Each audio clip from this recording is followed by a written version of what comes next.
హల్లెలూయా, హల్లెలూయా. ప్రశస్తమైన శ్రేష్టమైన సమయంలోకి వచ్చి చిన్న ప్రార్థన చేసుకుని అందరి మనసులు దేవుని వాక్యం మీద పెట్టాలని ఆశపడుతున్న చిన్న ప్రార్థన చేసుకుని వాక్య భాగంలోకి వెళ్దాం.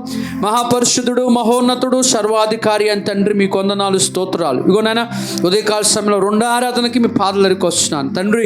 అయ్యా, మా నిమిత్తం ఏ వచనం ఏ వాక్యము దాచి ఉంచావో నాయన, ఆ వాక్యపు లోతుల్లోనికి మమ్మల్ని తీసుకొని వెళ్ళండి, మమ్మల్ని నడిపించండి, కృప చూపించండి నాయన.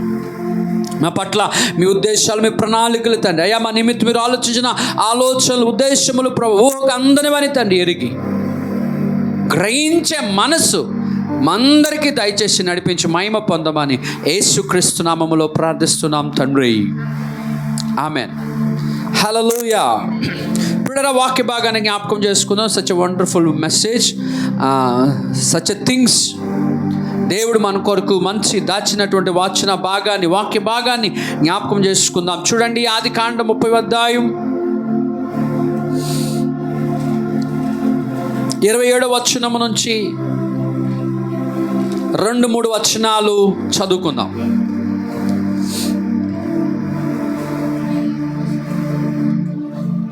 అందుకు లాబాను అతనితో, నీ కటాక్షము నా మీదనున్న ఎడల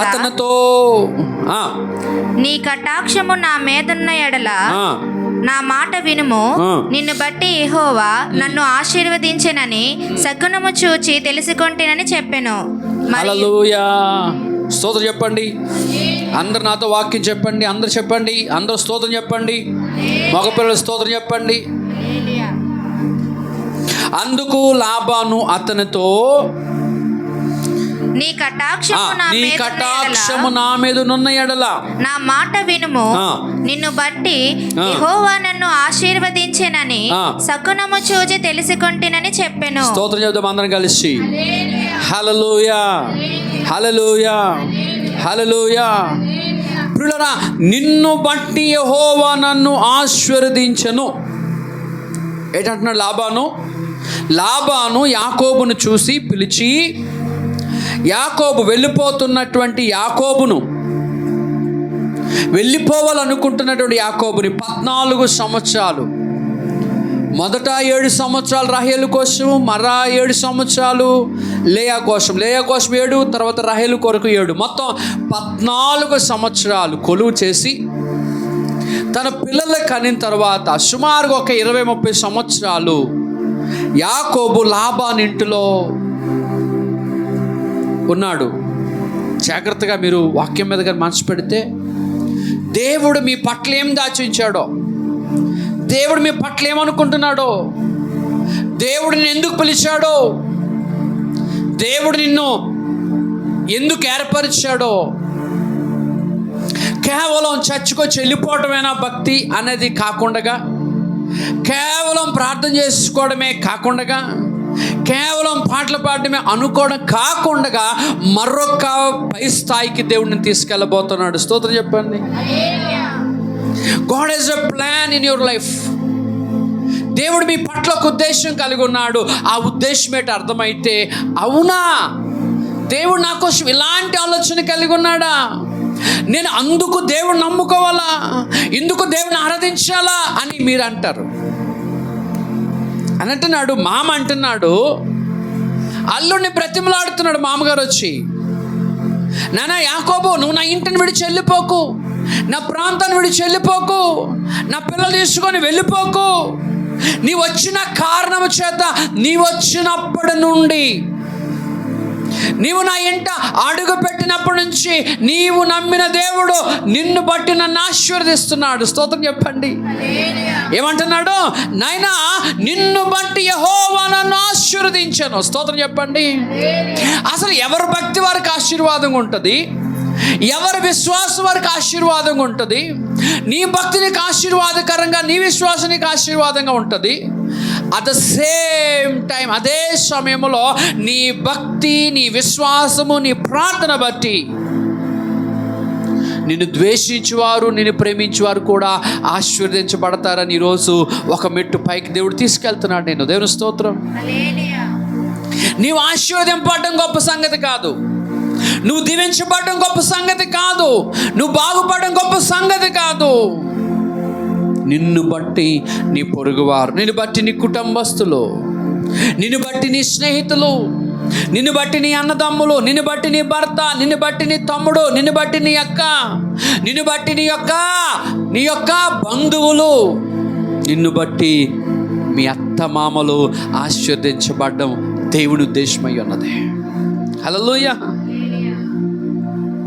మనల్ని బట్టి మనం సంతోషపడతా ఉంటాం, కానీ మనల్ని బట్టి మనం సంతోషపడతా ఉంటాం. నేను బాగున్నాను, నేను దీవించబడుతున్నాను, నేను ఆశీర్వదించబడుతున్నాను, నేను కట్టబడుతున్నాను, నేను ఎదుగుతున్నాను అనుకుంటావు. కానీ అంతకు మించిన ఆశీర్వాదం దేవుడు నీ కొరకు దాచి ఉంచాడు. ఏంటంటే నిన్ను బట్టి నీ మెట్టినిల్లు, నీ కన్నవారిల్లో నిన్ను చూసిన వారు, నిన్ను కనిన వారు, అలాగే నువ్వు కోడలుగా వెళ్ళినవారు, లేదా నువ్వు అల్లుడిగా వెళ్ళిన వారు, లేదా నువ్వు ఆ ప్రాంతానికి తలదాచుకోవడానికి వెళ్ళినా సరే నీ చుట్టుపక్కల ప్రజలు అన్నారు, అమ్మా నీ వచ్చిన కారణంగా నేను దీవించబడ్డానని ప్రజలు చెప్పినప్పుడు మన గుండె నిండగా సంతోషం పొంగి ప్రవహిస్తుంది. స్తోత్రం చెప్పండి అర్థమైన వాళ్ళు. అర్థమవుతుందా? నిన్ను బట్టి, ఎవరిని బట్టి? నిన్ను బట్టి. నేనే బాగోవాలనుకుంటాం, నేనే దీవించబడాలనుకుంటాం, నేనే పై స్థాయికి వెళ్ళాలా, నా కుటుంబం బాగోలని పై స్థాయికి వెళ్ళాలనుకుంటాం. కానీ దేవుని వాక్యం ఏం సెలవిస్తుందో తెలుసా? యాకోబు జీవితంలో నుంచి నేర్చుకోవాల్సిన ఒక మంచి పాఠం అని అంటున్నాడు. నాయనా, అందుకు లాబాను అతనితో, నీ కటాక్షము నా మీద ఉన్నడెల్లడా, నా మాట విను, నిన్ను బట్టి యెహోవా నన్ను ఆశీర్వదించును. లాబాను ఆశీర్వాదం పొందలేనివాడు, లాబాను మేలు పొందలేనివాడు, లాబాను ముందు ఎన్నడూ చూడలేదు ఆ ఆశీర్వాదాన్ని. లాబాను ఇంటిలో పనివాడిగా చేరాడు యాకోబు, దాసుడిగా చేరాడు యాకోబు, ఆ గొర్రెలు మేపేవాడుగా చేరాడు యాకోబు, తరిమి వేయబడిన వాడిగా చేరాడు యాకోబు. తన స్వజనులు లేదా తన అన్న చేత తరమబడ్డాడు యాకోబు. పనివానిగా వెళ్ళాడు. అక్కడ పనివానిగా గొర్రెలు ఉదయం నుంచి సాయంత్రం దాకా గొర్రెలు కాసుకుంటేనే, కానీ సాయంకాలం వస్తే పట్టెడు అన్నము దొరకలేని యాకోబు, నాన్నవారు లేనటువంటి యాకోబు, స్వజనులు లేని ప్రాంతంలో, తెలిసిన వారంటూ లేని యొక్క ప్రాంతంలో కేవలము పనివారిలో పనివాడిగా చేరిన యాకోబు అడుగు పెట్టిన తర్వాత యజమానుడైనటువంటి లాబాను ఒకటి గ్రహించాడు. ఆ యజమానుడు గ్రహించాడు, ఓ ఈ యవనస్తులు వచ్చినప్పటి నుంచి దేవుడు నన్ను ఆశీర్వదించడం ప్రారంభించాడు, యవనస్తులు వచ్చినప్పటి నుంచి నా జీవితాన్ని దేవుడు దీవించడం ప్రారంభించినాడు, ఈ వ్యక్తి నా దగ్గర పనికి జాయిన్ అప్పటి నుంచి దేవుడు నన్ను దీవించడం ప్రారంభించినాడు. ఆ యొక్క క్రైస్తవురాలు వచ్చి మా దగ్గర పనికి జాయిన్ అయిన కారణము చేత ఆ రోజు నుంచి నా వ్యాపారం బాగుంది, నా ఉద్యోగం బాగుంది, మా కుటుంబం బాగుంది, మా ఇల్లు వర్ధిల్లడం ప్రారంభించబడిందని. నువ్వు పని చేసే చోట నీ ప్రజలు, నువ్వు పని చేసే చోట నిన్ను యజమానుడిగా కలిగిన వారు ఆ మాట చెబితే అప్పుడు దేవుడికి మహిమ వస్తుంది. అర్థమవుతుందా? నువ్వు ఇంతవరకు వినలేదేమో, ఇంతవరకు నీకు తెలియలేదేమో ఈ వచ్చిన బాగా నువ్వు చదవలేదేమో. నిన్ను బట్టి దేవుడు, నువ్వు పనిచేసే వారిని, యజమానులను దేవుడు సైతము నిన్ను బట్టి వారిని ఆశీర్వదించబోతా ఉన్నాడు. సిరియా దేశంలో ఒక చిన్నదా ఇంట్లో దాసీగా పట్టబడింది, తీసుకొని పోబడింది, ఒక పని పిల్లగా కొనిపోబడింది. ఆ సిరియా దేశంలో ఒక బలవంతుడు ఉన్నాడు, చక్రవర్తి ఉన్నాడు, బలాఢ్యుడు, మహాపరాక్రమము గలవాడు. అయినను అతడు కుష్ఠిరోగి, రోగస్తుడై ఉన్నాడు, అనారోగ్యంతో బాధపడుతున్నవాడై ఉన్నాడు, బలాఢ్యుడే కానీ రోగగ్రస్తుడై ఉన్నాడు. ఆ చిన్నది, ఆ సిరియా దేశంలో ఒక చిన్నది, కొనుపోబడిన చిన్నది, పట్టబడిన చిన్నది, నాన్నవారు లేని చిన్నది, కానీ దైవ భయము, దైవ భక్తి కలిగిన చిన్నది ఆ ఇంట చేరింది. ఆ ఇంట్లో ఒకరోజు తన యజమానురాలతో అంటుంది, అమ్మగారు, అయ్యగారికి ఏంటి బాగాలేదు, ఏయ్ నీకెందుకు చిన్నపిల్లవి అని ఉంటుంది ఆ యజమానురాలు. లేదమ్మా ఊరి వారు అందరూ మన అయ్యగారి కొరకే మాట్లాడుకుంటున్నారు, పరాక్రమ గలవారని మాట్లాడుకుంటున్నారు, కానీ అయ్యగారికి ఒంట్లో బాగోదట కదా అని అడిగింది. నీకెందుకే తల్లి, నీ పని నువ్వు చేసుకో అని అంటుంది. అది కాదమ్మా, అది కాదమ్మా. స్తోత్రం చెప్పండి. ఎవరన్నా నీ మాట అనకపోతే వాళ్ళు ఒప్పించడానికి ఎన్ని మాటలు చెప్తాం? అలా కాదమ్మా, అలా కాదు నాయన, అలా కాదు చిన్ని, అలా కాదు కుట్టి, అలా కాదు బుజ్జి, నాయన వినరా అని చెప్పి అలాగున ఆ యజమానురాల్ని ఆ చిన్నది పడుతున్నా. అమ్మ అలా కాదమ్మా, నేను ఒక చిన్న మాట చెప్పాలనుకుంటున్నాను అమ్మ అంది. సర్లే చెప్పే అంది. ఆ యజమానురాలు ఆ కుర్చీ మీద కూర్చో, ఆ సింహాసనం మీద కూర్చుంటే ఆ యజమానురాలు దగ్గరికి వెళ్ళింది, నెమ్మదిగా వెళ్ళి అంటుంది, అమ్మా అయ్యగారి కొరకు ఎన్ని మాటలు వింటున్నానమ్మా, మీ ఇంట్లో ఎంత సమృద్ధి ఉందమ్మా, మీకు ఏ కొదువ లేదమ్మా, దేవుడు మీకు అన్ని ఇచ్చాడమ్మా అని చెప్తూ ఒక మంచి మాట చెప్పింది. ఏయ్ స్తోత్రం చెప్పండి. హల్లెలూయా. ఏం చెప్తుంది ఆ చిన్నది? ఏం చెప్తుంది? అమ్మా చెప్పు. సర్లే చెప్పు అంది. అలా కాదమ్మా, అయ్యగారు బాగుపడాలని నా యొక్క ఆశ అయ్యి ఉంది, ఆలోచన అయ్యి ఉందమ్మా, ఏం చేయమంటావే అంటుంది యజమానురాలు. అలా కాదమ్మా, మా దేశంలో ఒక దైవజనుడు ఉన్నాడు, ఒక ప్రార్థనాపరుడు, ఒక దైవజనుడు ఉన్నాడమ్మా, ఆయన దగ్గరికి వెళ్తే రోగం పోతుందని నేను నమ్ముతున్నానమ్మా, ఆ దైవజనుడి దగ్గరికి ఒక్కసారి అయ్యగారిని వెళ్ళమని చెప్పమ్మా అంటుంది. ఒకనొక రోజు నయమాన్ భార్య నయమాన్ ఉంటుంది, అయ్యా ఒక దైవజనుడు ఉన్నాడు, ఆయన పేరు ఎలీషా, అక్కడికి వెళ్ళి ఒకసారి కనబడి ఏదో ప్రార్థన చేయించుకొని రా, వాడు దేవుడు కార్యం చేస్తాడట, వాడు దేవుడు గొప్పోడట, వాడు దేవుడు నీ రోగాన్ని బాగు చేస్తాడట. ఇగో ఈ చిన్నది చెప్తుంది, ఆ దేశం నుంచి తీసుకొని రాబడి చిన్నది చెప్తుంది. చిన్నదాని వైపు చూస్తుంటాడు నయమాన్ కోపం. మా దేశంలో దేవుళ్ళు లేరా?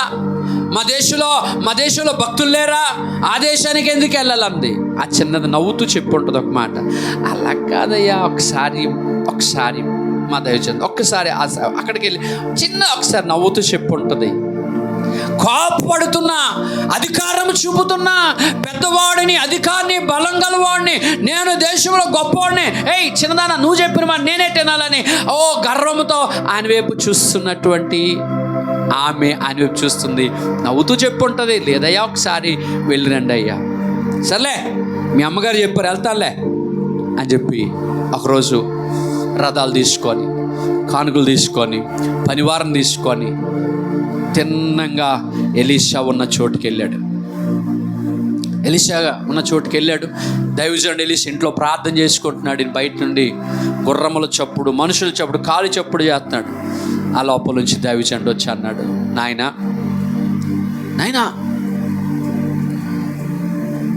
నువ్వు యోర్దానికి వెళ్ళి ఒక 7 మార్లు ములిగాయి అన్నాడు. ఇంకా కోపం ఎక్కువైపోయాను.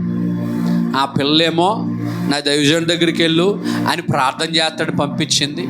నేను తీరా ఇక్కడికి వస్తే ఇతను ప్రార్థన చేయట్లేదు, గీతన చేయట్లేదు, అక్కడికి వెళ్ళి మునుగు, ఇక్కడికి వెళ్ళి మునుగు అంటున్నాడు. మా ఊర్లో నదులు లేవా, కాలువలు లేవా, చెరువులు లేవా, నుయ్యులు లేవా? అక్కడ అదే నీరు, ఇది నీరే కదా, అక్కడ మునిగితే సరిపోదేట. ఎంత దూరం నేను ప్రయాణం చేసి వచ్చాను. ఈ దైవజనుడికి ఎంత గర్వమో, అహంకారమో. ఈ దైవజనుడు ప్రార్థన చేయలేదు, అక్కడికి వెళ్ళి ములుగు, ఇక్కడికి వెళ్ళి ములుగు అంటున్నాడు అని చెప్పి ఇంకా కోప్పడిపోయాడండి. ఆ పక్కన ఒక భక్తి కలిగిన ఒక ఆయన ఒక సలహా చెప్పాడు. స్తోత్రం చెప్పండి. మీరందరూ నేర్చుకోవాల్సిన ఒక మంచి మాట చెప్పాలని ఆశపడుతున్నాను. స్తోత్రం చెప్పండి. మీరందరికి ఒక మంచి మాట. హల్లెలూయా, హల్లెలూయా. ఫ్రెండ్స్ ఉన్న వాళ్ళు చేతులు ఎత్తండి. నాకు బొచ్చుడు ఫ్రెండ్స్ ఉంటారు, పనికిరాని వాళ్ళు అందరూ. స్నేహితులు ఉన్న వాళ్ళు చేతులు ఎత్తండి. కనీసం ఒక్కరైనా స్నేహితులు ఉన్న వాళ్ళు చేయెత్తండి. మీ అందరికీ స్నేహితులు ఉన్నారా? నేను ఒక మంచి మాట చెప్తాను. స్తోత్రం చెప్పండి.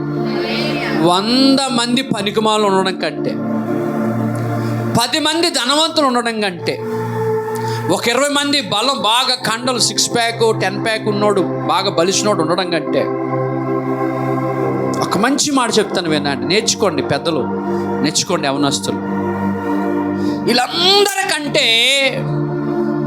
వీళ్ళందరికంటే ఒక స్వభావం కలిగిన వ్యక్తి నీకుంటే చాలా ఆశీర్వదించబడతావు. ఏంటి అంటే, ఫస్ట్ నీ పక్కనున్న వ్యక్తి ప్రార్థనా పరుడైన ఒక మంచి స్నేహితుడు ఉంటే నువ్వు దీవించబడతావు. ఆ ప్రార్థన పరుడు ఏం చేస్తాడంటే దైవ సంబంధమైన దైవికమైన ఆలోచన చెప్తాడు. ఆ ఆలోచన చెప్పే వ్యక్తి ప్రార్థనా పరుడై ఉండి ఆ మంచి ఆలోచన చెప్పే వ్యక్తి నీ పక్కనుంటే నువ్వు దీవించబడతావు. నేను బాగా నా జీవితంలో గ్రహించింది, తెలుసుకున్నది. యోవాబు అని ఒక వ్యక్తి ఉన్నాడు. దావీదు పక్కన ఉంటాడు. యోవాబు అని ఒక వ్యక్తి ఉన్నాడు. ఒక పనివాడు ఉన్నాడు రాజైన దావీదు దగ్గర. ఆయన అంటాడు, అయ్యా ఇది ఎందుకు చేసావు అని అన్నాడు. దావీదు తప్పు చేసినప్పుడు, దావీదు తొందరపడినప్పుడు, దావీదు ఒక తప్పు నిర్ణయం తీసుకున్నప్పుడు ఆ పక్కన ఒక ప్రార్థనా పరుడైన దైవ భయం కలిగిన వ్యక్తి యోవాబు అని ఒక వ్యక్తి ఉన్నాడు. నాయన ఇది నీకు తగదు అని చెప్పాడు. స్తోత్రం చెప్పండి. దావీదే భక్తిపరుడు, దావీదే ప్రార్థనా పరుడు, దావీదే దేవుని ప్రేమించేవాడు. అంతటి భక్తిపరుడు దగ్గర ఒక మంచి ప్రార్థనా పరుడు ఆలోచన చెప్పే ఒక వ్యక్తి ఉన్నాడు. ఆయన పేరు యోవాబు. కానీ దావీదు వినలేదు. అది వేరే స్టోరీ అనుకోండి. వినలా. ఆ వినకపోవడం వలన దావీదు చాలా చాలా చాలా చాలా చాలా నష్టపోయాడు. అర్థమవుతుందా? అద్భుతమైన మాట. నీకెవ్వరు చెప్పండ్రు ఈ సలహా, వాళ్ళతో స్నేహం చేయి, వీళ్ళతో స్నేహం చేయని చెప్పుంటారు. లేకపోతే నువ్వు అనుకుంటావు నాకు అలాంటి వాళ్ళు ఉన్నారు, ఇలాంటి వాళ్ళు ఉన్నారు, నాకెట్లా అనుకుంటావు. కానీ కాదు. దైవ జనాంగమా, క్రైస్తవ జనాంగమా, ప్రార్థనా పరుడైన దావీదు దగ్గర మంచి ప్రార్థనా పరుడైన ఒక పనివాడు ఉన్నాడు. ఆయన చెప్పింది చేయలేదు, నష్టపోయాడు. నీ పక్కన నీకు సలహా చెప్పే వ్యక్తి ప్రార్థనా పరుడై ఉండి దైవ భయం కలిగిన వ్యక్తి అయితే నిశ్చయంగా నువ్వు ఆశీర్వదించబడతావు, నష్టపోవు. హల్లెలూయా. అలాంటి క్యారెక్టర్ కలిగిన ఒక వ్యక్తి నయమాను పక్కన నిలబడ్డాడు. స్తోత్రం చెప్పండి. నయమాను పక్కన నిలబడి అంటున్నాడు, నయమాన్ గారు ఎందుకంటే పాస్టర్ గారి మీద కోపము, ఎందుకు ప్రవక్త ఎలీషా మీద కోపము, ఎందుకు దైవజనుడి మీద కోపపడతావు? నీ వెండి బంగారులు అడగలేదు కదా, నీ ఆస్తి అంతస్తు అడగలేదు కదా, నిన్ను వేరు పని చేయమని చెప్పలేదు కదా. ఏమని చెప్పాడు ఆయన? యోర్దాను నదికి వెళ్ళి మునగమన్నాడు. ఏం కష్టం దాంట్లో అని కోపముతో ఉన్న నయమాను దగ్గర ప్రేమతో మాట్లాడిన, దైవికంగా మాట్లాడిన ఒక వ్యక్తి ఉన్నాడు. భక్తి పరుడైన ఒక వ్యక్తి సలహా. దేవుని స్తోత్రం. సర్లే నువ్వు చెప్తున్నావు కదా భక్తి పరుడు, ప్రార్థన పరుడు, సర్లే అది చెప్పి ఇసుక్కుంటూ గొనుక్కుంటూ మనం నచ్చని చేయడానికి ఇసుక్కుంటాం, గొనుక్కుంటామా? చెప్పండి. మనకు నచ్చని పని ఎవరైనా చేయమన్నానికి ఏం చేస్తాం? చెప్పరేమి. నీ అహాన్ని అడ్డే పని, నయమాను అహంకారాన్ని అడ్డే పని చేయమంటున్నాడు. నేను ఇంతటి వాడిని నా దగ్గరకు వచ్చి తల మీద చెయ్యేసి ప్రార్థన చేయకుండా ఇంట్లో నుండే కబుర్లు చెప్తుండే రాకుండా ఎంత గర్వం అనుకుని సేవకుడి మీద కోపడుతున్న ఆయన దగ్గరికి వెళ్ళి నెమ్మది సలహా చెప్తున్నాడు. నాయనా నిన్న ఆయన ఏమన్నారు? నీ ఆస్తి అడిగాడా? నిన్ను మరొకటి చేయమని చెప్పాడా? కేవలం యోర్దానులోకి వెళ్ళి మునగమన్నాడు. దీంట్లో నీకు పోయేది ఏముందలే బలా అని చెప్పేసి అన్నాడు. సర్లే అనుకొని చెప్పి కోపంతో వెళ్ళాడు. యోర్దాను దగ్గరికి వెళ్ళాడు. మొదటిసారి మునిగాడు, లేచాడు. రెండోసారి మునిగాడు, లేచాడు. మూడోసారి మునిగాడు. చూస్తున్నాడు గొట్టు మీద ఉన్నాడు వైపు. ఎన్నిసార్లు మునుగుతాను, ఏట్రా మునమన్నాడు, ఏట్రా ప్రయోజనం అని గొట్టు మీద ఉన్నాడు వైపు చూస్తున్నాడు. ఇంకోసారి మునగొచ్చు కదా అంటున్నాడు పైన. ఇంకోసారి మునిగాడు. ఏమైంది, ఏం బాగాలేదా అంటున్నాడు. ఎన్నిసార్లు చెప్పాడండి ఆయన? 7 సార్లే కదా, ఇంకో 2 సార్లు మునిగాండి అన్నాడు నవ్వుతూ. 6ఓసారి కూడా మునిగాడు. రేయ్ నేను నా ఇంట్లోనే టబ్బు బాత్ చేస్తాను రా, నేను ఎక్కడ మునగను రా, నేనంత ఐశ్వర్యవంతుడు, నాకు నా తల మీద నీళ్ళు పోసిన బోల్ మీద పని వాళ్ళని ఇక్కడ మొలగమంటున్నాం. ఇంకొకసారి సార్ 7సారి కూడా మునిగాడు. మునిగి పైకి తేలాడు, లేచాడు. మునిగి 7వ మారు మునిగి పైకి లేచినప్పటికీ నయమానుంటి మీద ఉన్న కుష్టి అంతా పోయి పసిపిల్లని దేహం వలె సుందరంగా కనబడింది. ఎవ్రీవన్ అక్కడ పనివారు అందరూ, సైనికులందరూ చూసి ఆశ్చర్యపోయినారు. ఓ మా నయమాన, మా యజమానుడా, పసిపిల్లవాని దేహము వలె ఎంత సౌందర్యంగా ఉన్నాడండి. సౌందర్యం ఇచ్చు దేవుడు, మనం ఆరాధించే దేవుడు. హల్లెలూయా. మన దేవుడు సౌందర్యవంతుడు. ఆ సౌందర్యాన్ని మనకిచ్చు దేవుడు అయి ఉన్నాడు. హల్లెలూయా. నేటికి 25 సంవత్సరాలు అయ్యింది, సుమారు 20 నుంచి 25 సంవత్సరాలు. హాస్టల్లో చదువుకున్నప్పుడు నా దగ్గర లేని ఉండేది కాదు. చిన్న బాడీ స్ప్రే, చిన్న ఫెయిర్ అండ్ లవ్లీ, అప్పుడే కొత్త ఫెయిర్ అండ్ లవ్లీ రావడం, చిన్న వ్యాజ్లైన్, పాండ్స్ పౌడర్, ఒక కిట్ ఉండేది నాకు హాస్టల్లో చదువుకున్నప్పుడు. చిన్న కిట్ ఉండేది. ఎప్పుడైతే యేసుప్రభు దగ్గరికి వచ్చానో ఈ ఫేస్కి పౌడర్ కూడా రాయడం మానేశాను. దాని స్తోత్రం. చిన్నప్పుడు బాగా చక్కగా ఉండాలనిపించేది హాస్టల్లో, అన్నీ ఉండేవి. ప్రభు దగ్గరికి వచ్చినాక, రక్షణ పొందినాక పౌడర్ రాయడానికి కూడా ఎప్పుడో బాగా అనిపిస్తే, చూసాడు అనిపిస్తుంది. ఏయ్ Pond's boy, Fair and Lovely boy, ఓ వ్యాజ్లైన్ బాయ్, ఎవ్రీథింగ్ బాయ్. కారణం ఏంటంటే నా సౌందర్యము, నా యవ్వనానికి కారణము నేను ఆరాధిస్తున్న నా దేవుడు. స్తోత్రం చెప్పండి. ఇప్పుడు ఒక మంచి మీకు వాక్యం చెప్తున్నాను. ఉదయకాల సమయంలో నువ్వు బోల్డ్ మంది స్నేహితులు కలిగి ఉన్నావు, బోల్డ్ మంది ధనవంతులు కలిగి ఉన్నావు, బోల్డ్ మంది బంధువులు కలిగి ఉన్నావు, బోల్డ్ మంది క్లాస్మేట్స్ కలిగి ఉన్నావు. ఊర్లో అందరు నీకు బంధువులే, స్నేహితులే, ఊరంతా చుట్టాలే. కొంతమందికి ఇంట్లోంచి బయలుదేరేది మా చిన్నదుని గారు జూడిగలు దిగొచ్చినప్పటికి 6 గంటలకు బస్ స్టాప్లో దిగితే రాత్రి 9కి ఇంటికి వచ్చేది. ఏ బేబీ ఇంత లేట్ అంటే అనేది. ఎవరికైనా వాళ్ళతో ఒక 10 గంట, వాళ్ళతో పావు గంట, ఇంటికి వచ్చినప్పటికీ రాత్రి 9. ఊరంతా చుట్టాలే. కొంతమందికి ఆ చుట్టాల్లో నీ కోసం ప్రార్థన చేసే ఒక చుట్టమున్నా నువ్వు దీవించబడతావు. 100 మంది స్నేహితులు నీకుండా చుండవచ్చు, కానీ ఆ 100 మందిలో నీ కోసం కన్నీరు కాచే వ్యక్తి, సలహా చెప్పే వ్యక్తి, దైవికంగా ఉండే ఒక వ్యక్తి ఉంటే చాలు. దేవునికి స్తోత్రం. నయమాన్ ఇంటిలో ఒక చిన్నది చేరింది. ఇంటికి వచ్చాడు. ఆ రోజు యార్దాలు ములిగాడు, అందంగా తెల్లగా, సౌందర్యం అంతా ఎన్నడూ లేని సౌందర్యం ఆయనకు వచ్చింది. ఎవరు వచ్చింది, ఇంటికి వచ్చాడు. అలా తలుపు తీసింది ఆమె అతన్ని చూస్తూనే ఉండిపోయింది. ఏంటయ్యా ఎంత సౌందర్యం, ఎంత ఎవరో దేవుడు? ఇశ్రాయేలులో ఉన్న దేవుడే సర్వలోకానికి దేవుడు అని చెప్పాడు. ఏమని చెప్పాడు? ఇశ్రాయేలు చిన్న చెప్పింది కదా, ఈ చిన్నది ఏ దేవుడి కొరకు చెప్పిందో, ఏ దేవుడిని ఆరాధిస్తున్న వారి దగ్గరికి వెళ్ళి ప్రార్థన చేసుకోమని చెప్పింది చిన్నది. ఈ చిన్నది ఆరాధిస్తున్న దేవుడే సర్వలోకానికి దేవుడు అని చెప్పాడు ఆయన. ఎవరు చెప్పారో? నయమాన్ చెప్పాడు ఆవిడతో. అవునా, చిన్నదాన్న వండర్ఫుల్ చెందానని ఆ చిన్నదాన్ని ఎత్తుకొని ముద్దాడి, నా భర్త బ్రతుకును మార్చిందానవి అని చెప్పిందని స్తోత్రం. అప్పుడు దాకా పాపం భార్యగా ఆ భర్త పక్కన కూర్చోడానికి అసహ్యపడేదేమో. అప్పటి వరకు ఆ భార్యగా తనతో మాట్లాడడానికి అసహ్యపడేదేమో. కారణం కుష్ఠరోగులంతా కుష్ఠరోగం. భక్తిపరుడైన యోబు భార్య యోబుని చూసి అసహించుకుంది. అవునా కదా? భక్తిపరుడైన యోబు భార్య యోబుని చూసి అసహించుకుంది.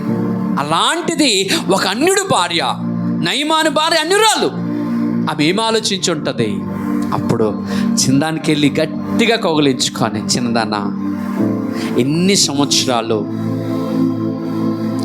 సంవత్సరాలు ఎంత వేదన పడ్డానో, నీవు ఒక ఆయన్ని పరిచయం చేశావు, ఒక దేవుడిని పరిచయం చేశావు మా బ్రతుకులలో, మా భార్య భర్తల జీవితాలలో నువ్వు ఒక గొప్ప దేవుడిని పరిచయం చేశావు. ఆ దేవుడు మా తలరాతలు మార్చాడు. నిన్ను బట్టి మేము ఈరోజు సంతోషంగా ఉన్నామని ఆ చిన్నదాని దగ్గర చెప్పారు. దేవుని స్తోత్రం. ఏమంటుంది నయమాను భార్య? చిన్నదానా, నిన్ను బట్టి నా భర్త బాగున్నాడు, నిన్ను బట్టి మేము బాగున్నాం, నిన్ను బట్టి మేము దీవించబడ్డాం, నిన్ను బట్టి మేము దీవించబడ్డాం. చూడండి ఆదికాండం 30:27 పట్టుకోండి, ఆ వచనాన్ని పట్టుకోండి, త్వరగా ముందుకు వెళ్దాం. అందుకు లాబాను అతనితో, నీ కటాక్షము నా మీదనున్న ఎడల నా మాట వినుము, నిన్ను బట్టి యెహోవా నన్ను ఆశీర్వదించెనని శకునము చూచి తెలుసుకొంటినని చెప్పెను. హల్లెలూయా. ప్రియులారా, ఇంకొక వచనంలో కూడా అదే మాట ఉంటుంది, చూద్దాం. ఆదికాండం 26:24. ఆదికాండము 26:24. ఆ రాత్రియే యెహోవా అతనికి ప్రత్యక్షమై, నేను నీ తండ్రి అయిన అబ్రహాము దేవుడను, నేను నీకు తోడై ఉన్నాను గనుక భయపడకము, నా దాసుడైన అబ్రహామును బట్టి నిన్ను ఆశీర్వదించి నీ సంతానమును విస్తరింపజేసేదనని చెప్పెను. అక్కడ అతడు ఒక బలిపీఠము కట్టించి యెహోవా నామమున ప్రార్థన చేసి అక్కడ తన గుడారము వేసెను. అప్పుడు ఇస్సాకు దాసులు అక్కడ బావి త్రవ్విరి. చాలు. హల్లెలూయా. ఈ సందర్భంలో ఇస్సాకు కనబడతాడు. ఇస్సాకు కనబడుతున్నాడు. ఆయన అంటున్నాడు, నీ దాసుడు అబ్రహామును బట్టి నిన్ను ఆశీర్వదించి నీ సంతానం విస్తరింపజేసినటువంటి వాడు అబ్రహామును బట్టి నిన్ను ఆశీర్వదించితిని. ఎవరిని బట్టి? అబ్రహామును బట్టి నిన్ను ఆశీర్వదించి నీ సంతానం విస్తరింపజేసేదనని చెప్పాను. దానికి స్తోత్రం. ఇక్కడ ఎవరు కనబడుతున్నారు? అబ్రహామును బట్టి ఆశీర్వదించబడిన జనాంగము, వ్యక్తులు. యాకోబును బట్టి లాబాను ఆశీర్వదించబడ్డాడు.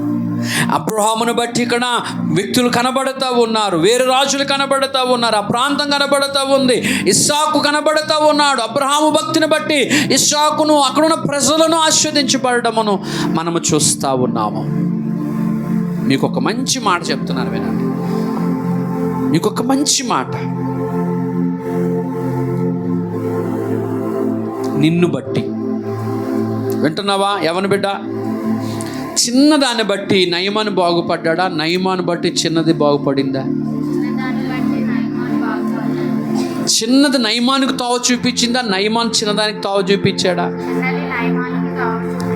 నయమాన్ ఆరాధించిన దేవుడు చిన్నది నమ్మిందా? చిన్నది ఆరాధిస్తున్న దేవుడు నయమాన్ నమ్మాడా? ఆ చిన్నది ఎవరిని కలిగి ఉందంటే ఈ భూమికి ఆకాశానికి సృష్టికర్త అయిన ప్రభువుని కలిగి ఉన్నది. నీవు కూడా అదే ప్రభువుని కలిగి ఉన్నావు కనుక నిన్ను బట్టి, నువ్వు చిన్నవాడువైనా, నువ్వు పెద్దవాడువైనా, నువ్వు పని చేస్తున్నవాడువైనా, నువ్వు చదువుతున్నవాడువైనా, నువ్వు ఒక ఇంట్లో ఇల్లాలుగా ఉన్నా, లేకపోతే ఒక ఉద్యోగస్తురాలుగా ఉన్నా, నువ్వే పనిలో ఉన్నా సరే, నిన్ను బట్టి నీవు ఉంటున్న ప్రాంతము, స్థలము దీవించబడాలి. అందుకు దేవుడు నిన్ను పిలుచుకున్నాడు. హల్లెలూయా. ఎందుకు పిలిచాడు ఈరోజు నిన్ను? నేను ఇంట్లోనే ఉండకూడదు, ఇంట్లో ఉన్న నేను ఇంట్లో ఉన్న వారికి గొప్ప దేవుణ్ణి పరిచయం చేసే వ్యక్తిగా ఉండాలి. అదే స్తోత్రం. అసలు చిన్నది ఏం చేయాలా? చిన్నపిల్లలు ఏం చేస్తారు? వీళ్ళని అడిగితే ఏం చెప్తారు? వీళ్ళిద్దరు ఏం చెప్తారు? ఇంట్లో కూర్చొని. కాలేజీకి వెళ్తే ఏం చేస్తారు? అంతవరకే ఉంటుంది ఆ లైఫ్. చిన్నది ఏం చేస్తుంది? ఎందుకు జాయిన్ అయింది? అక్కడ ఉద్యోగం చేస్తుంది. చిన్నది ఏం చేస్తుంది? పెద్ద రాజుగారి ఇంట్లో, అధికారి ఇంట్లో ఉద్యోగం చేస్తుంది, ఆఫీసర్ ఇంట్లో ఉద్యోగం చేస్తుంది. ఏం చేయాలా? ఉద్యోగం చేయాలా నోరు మూసుకొని. కానీ హృదయములో పడిన దైవికమైన విత్తనాలు, హృదయములో పడిన దైవికమైన విత్తనాలు లేదా దైవికమైన పునాది, ఆమెకు చిన్నతనములో పడిన దైవికమైన పునాది ఏం చేసిందంటే, ఆమె కొంత సమయంలో ఆమె ఆ పునాది మీద కట్టబడిన వ్యక్తి, ప్రార్థనలో కట్టబడిన వ్యక్తి. తల్లిదండ్రులు ఆమెకు నేర్పించారు, నువ్వెక్కడున్నా ప్రార్థన చేయాలి, నువ్వెక్కడున్నా నీవు స్వార్థ చేయాలి, నువ్వెక్కడున్నా నువ్వు ఆశీర్వాదంగా ఉండాలి, నువ్వెక్కడున్నా నీ దేవుని పరిచయం చేయాలని తల్లిదండ్రులు ఆమెకు బాల్యములో నేర్పించి ఉంటారు కనుక ఆ బాల్య దశలో, ఆ యొక్క పాలు తాగుతున్న ప్రాయములో ఆమెకి దైవికమైన పునాది పడింది కనుక ఆమె కొంత వయసు వచ్చినప్పుడు ఆమె హృదయంలో ఒక విత్తనము నాటబడింది. ఏదైనా నా దేవుడు చేయగలడని ఆమెకు పడింది కనుక నా దేవుడు రోగమును బాగు చేయగలవాడు దేవుడని తన హృదయంలో పడింది కనుక, మారాన్ని మధురములుగా మార్చిన దేవుడని తన పితరులు మాట్లాడుకోవడము ఆవిడ విన్నది కనుక, మారా లాంటి బ్రతుకులను బాగు చేయగలిగిన భూమి మీద ఉన్న ఒకే ఒక ఏకైక దేవుడు యేసు ప్రభుని ఆమె నమ్మింది కనుక, సమయం వచ్చినప్పుడు, సందర్భం అవకాశం దొరికినప్పుడు ఏం చేసిందంటే మారాన్ని మధురముగా మార్చగలిగిన దేవుణ్ణి నయమాను జీవితంలోనికి పరిచయం చేసి నయమానికి ఆశీర్వాదంగా మారింది. ఇశ్రాయేల్ దేశంలో ఉన్నటువంటి కొనుపోబడిన చిన్నది. దేవునికి స్తోత్రం. హల్లెలూయా. నువ్వెక్కడున్నా, నువ్వు చదువుకుంటున్నా, నువ్వు పని చేస్తున్నా, నువ్వు ఒక భార్యగా ఉండినా, నువ్వు ఒక భర్తకు భార్యగా ఉండినా, ఒక అన్నకి చెల్లిగా ఉన్నా, తమ్ముడికి అక్కగా ఉన్నా, ఒక ఇంటి దగ్గర నువ్వు ఉద్యోగం చేస్తున్నా, ఆఫీసులో ఉద్యోగం చేస్తున్నా, నువ్వు ఎక్కడున్నప్పటికీ కూడా నిన్ను బట్టి నీ యజమానుడు చెప్పాలి. లాభాలు చెప్తున్నాడు యాకోబు, యాకోబు నన్ను వదిలి వెళ్ళిపోకు ప్లీజ్, నన్ను వదిలి వెళ్ళిపోకు ప్లీజ్. కారణం ఏంటంటే నిన్ను బట్టి ఏంటి చెప్పండి, చెప్పండి, మీరు ఒకరి వైపు ఒకరు తిరిగి చెప్పండి. నిన్ను బట్టి ఓ ఈ తెల్లడా వాళ్ళ ఆయనకి చెప్పు, నాకు చెప్పు. నిన్ను బట్టి నీ ప్రాంతం దీవించబడాలి, నిన్ను బట్టి నీ కుటుంబం ఆస్వాదించబడాలి, నిన్ను బట్టి నీ ఆఫీస్ అభివృద్ధి చెందాలి, నిన్ను బట్టి నీ కాలేజ్ పిల్లలో ప్రభువైపు త్రిప్పబడాలి. అందుకు దేవుడు మనల్ని పిలుచుకున్నాడు. దేవుని స్తోత్రం. యాకోబు తన్నప్పుడు యాకోబు లాభాంతో అంటున్నాడు, నాయనా ఇన్ని సంవత్సరాలు నీ కింద పని చేశాను కదా, లేదు లేదు లేదు లేదు లేదు నువ్వు నన్ను వదిలి వెళ్ళిపోకో. చూడండి ఆదికాండం 39వ అధ్యాయం చివరి మాట 5వ వచనం. అద్భుతమైన ఉద్దేశం, అద్భుతమైన దైవిక సంకల్పము. క్రైస్తవ బిడ్డలో, దేవుని బిడ్డలో, భక్తి కలిగిన దేవుని బిడ్డలో, మీరు ఎక్కడున్నా మీ పక్క వారికి ఆశీర్వాదకరంగా ఉండాలన్నది దేవుని ఉద్దేశము. అతడు తన ఇంటి మీదను తనకు కలిగినదంతటి మీదను అతన్ని విచారణకర్తగా నియమించిన కాలము మొదలుకొని యెహోవా యోసేపు నిమిత్తము ఆ ఐగుప్తీయుని ఇంటిని ఆశీర్వదించెను. యెహోవా ఆశీర్వాదము ఇంటిలోనేమి పొలములోనేమి అతనికి కలిగిన సమస్తము మీదను ఉండెను. ఓ హల్లెలూయా. ఈ మాటలు చదివినప్పుడు, ఈ మాటలు నేను చదివినప్పుడు, నాకు అర్థమైనప్పుడు, ఈ మాటలను ధ్యానించినప్పుడు, అబ్రహామును బట్టి ఆ తరములో ఉన్న రాజులు ఆశీర్వదించబడ్డారు, యాకోబును బట్టి లాభాల జీవితంలో ఆశీర్వదించబడ్డారు. ఈయన అంటున్నాడు, ఓ నియమించిన కాలం మొదలుకొని యెహోవా యోసేపు నిమిత్తము ఆ ఐగుప్తుని ఇంటిని ఆశీర్వదించిన. చప్పలు కొట్టి దేవుని మహిమపడతాం. యోసేపు ఫలించుడి కొమ్మ, యోసేపు ఫలించుడి కొమ్మ. పొలంలో అడుగుపెట్టాడు, ఐగుప్తుని పొలంలో అడుగుపెట్టాడు, ఐగుప్తుని పొలము ఆశీర్వదించబడింది. యోసేపు ఐగుప్తుని ఇంట్లో అడుగుపెట్టాడు, ఐగుప్తుని ఇల్లు ఆశీర్వదించబడింది. యోసేపు ఐగుప్తుని యొక్క పశువుల మందలు ఉన్నటువంటి స్థలంలో, పశువుల శాలలో అడుగుపెట్టాడు, ఆ పశువుల శాలలు అభివృద్ధి పొందాయి. రాయబడిన మాట సువర్ణాక్షరాలతో రాయబడిన మాట అని అంటున్నాడు, నీవు వచ్చిన దినము మొదలుకొని, నీవు అడుగుపెట్టిన దినం మొదలుకొని అన్నాడైనా యోసేపు నిమిత్తము ఐగుప్తుని ఇంటిని ఆశీర్వదించను. హల్లెలూయా. ముగిస్తున్నాను.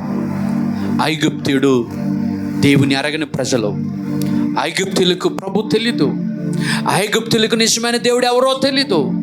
వారు ధనవంతులు, ఐశ్వర్యవంతులు లోక సంబంధంగా, కానీ దైవిక ఆశీర్వాదము లేనటువంటి వారు యోసేపు దాసుడిగా, పనివాడుగా కొనుపోబడ్డాడు ఐగుప్తునింటికి. ఐగుప్తునింటిలో ఒక పనివాడిగా చేర్చబడ్డాడు. ఎప్పుడైతే యోసేపు అడుగు పెట్టాడో ఎక్కడైతే అడుగు పెట్టాడో